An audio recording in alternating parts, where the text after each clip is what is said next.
బండి సంజయ్ వాళ్ళ ఫ్యామిలీలో ఏదో ఒక క్రైసిస్ ఈ మధ్యకాలంలో వస్తుంది.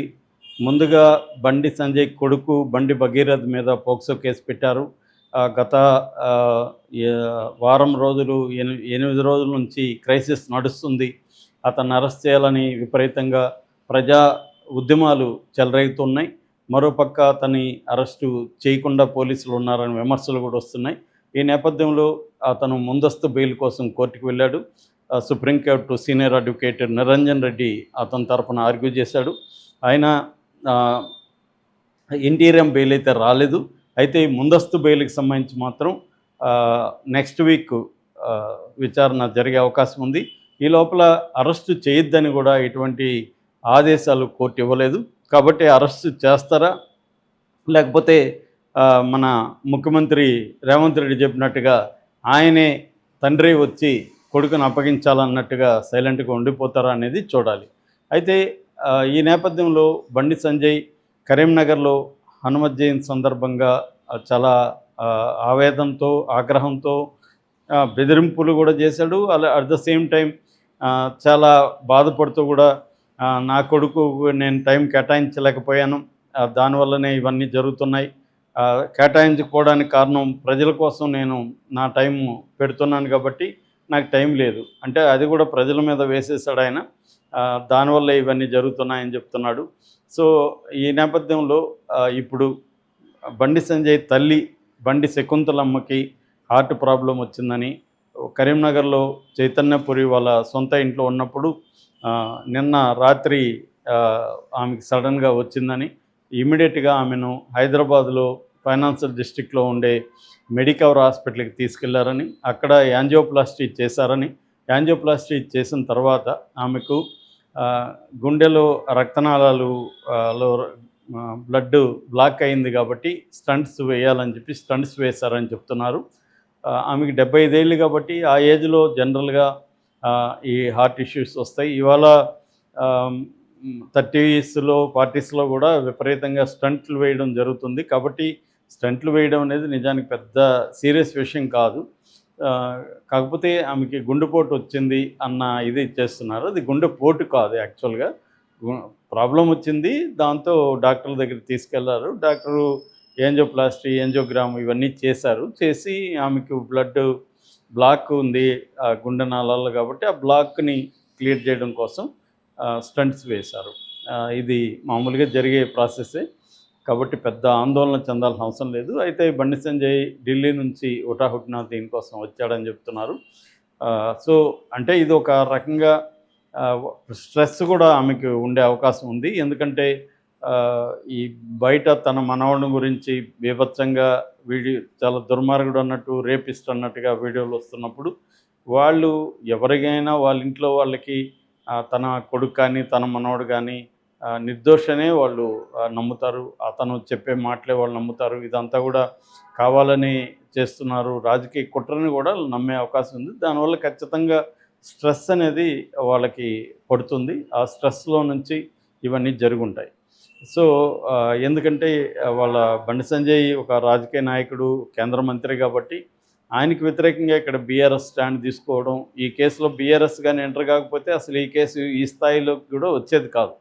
బీఆర్ఎస్ చాలా స్ట్రాంగ్గా ఈ మధ్యకాలంలో ఎప్పుడు లేని విధంగా, మామూలుగా బీఆర్ఎస్ ఫోకస్ అంతా కూడా కాంగ్రెస్ మీద ఉంటుంది, బీజేపీ మీద ఉండదు. కానీ ఈ పర్టికులర్ విషయంలో మాత్రం ముందు నుంచి కూడా బండి సంజయ్కి బీఆర్ఎస్ నాయకులకు పడదు.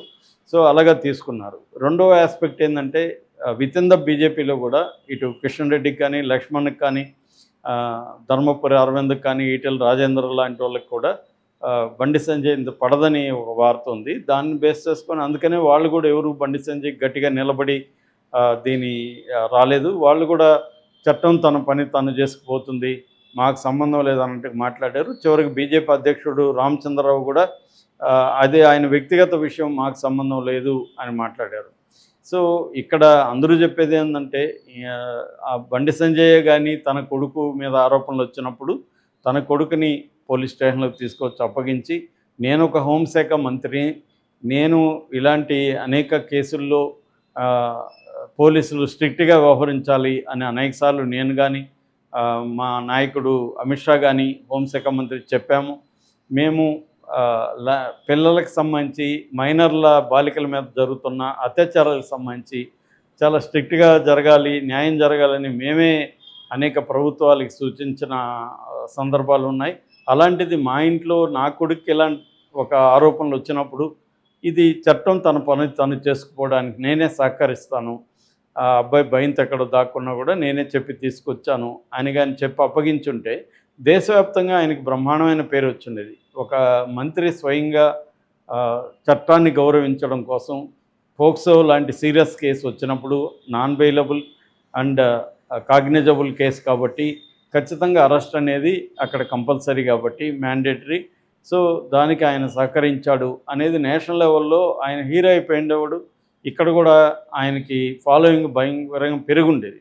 ఏముంది జైల్లో ఏమవుతుంది, జైల్లో ఎట్లాగో వాళ్ళకి ఇన్ఫ్లుయెన్స్ ఉంటుంది కాబట్టి ఈ అబ్బాయికి అన్ని సౌకర్యాలు అక్కడ జరిగి ఉండేవి, అదేమీ ఇబ్బంది ఉండేది కాదు. కానీ మరి ఆయన ఆ వైపుకి వెళ్లకుండా ఎప్పుడైతే కేసు పెట్టిన వాళ్ళని బెదిరించడం, కేసు పెట్టిన వాళ్ళని నిందించడం, ఇది హనీ ట్రాప్ అని ఒక నెరేటివ్ని బయటికి తీసుకురావడం, తర్వాత బెదిరింపులకు పాల్పడడం, ఇవన్నీ చేశాడో రివర్స్ అయిపోయింది. ప్రజల్లో కూడా ఇది విస్తృతంగా వెళ్ళిపోయింది.